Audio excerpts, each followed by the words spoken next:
Halo teman-teman, Mary datang lagi nih dengan video mengenai isu ekonomi yang akan dijadikan ulasan bulanan.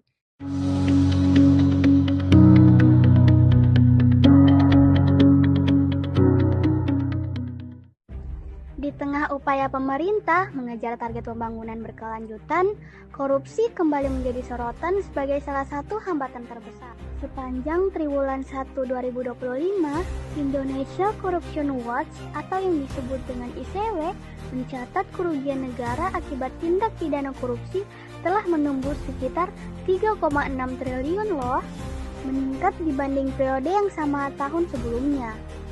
Kasus-kasus besar pun mencuat di berbagai sektor vital seperti pendidikan, kesehatan, dan infrastruktur.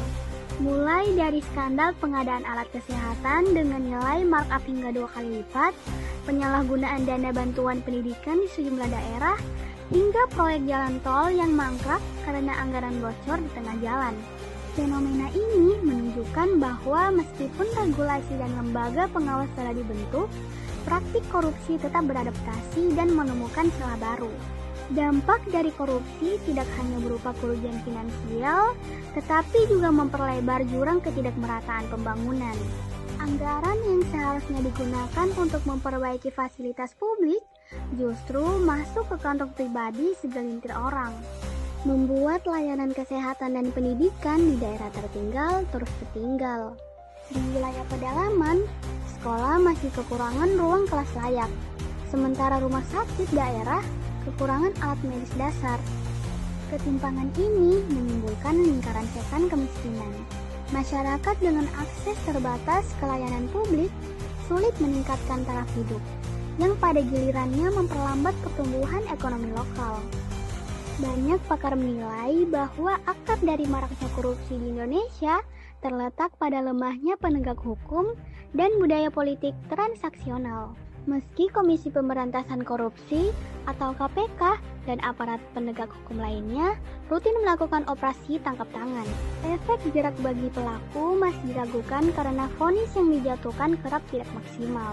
Di sisi lain, praktik nepotisme dan patronase politik membuat posisi strategis sering diisi oleh pihak yang memiliki kedekatan personal, bukan kompetensi terbaik. Hal ini memperbesar peluang penyalahgunaan kekuasaan, sekaligus mempersulit reformasi birokrasi yang sesungguhnya dibutuhkan untuk menutup celah korupsi. Menurut Mary, untuk mengatasi persoalan ini, membutuhkan strategi yang tidak hanya reaktif, tetapi juga preventif.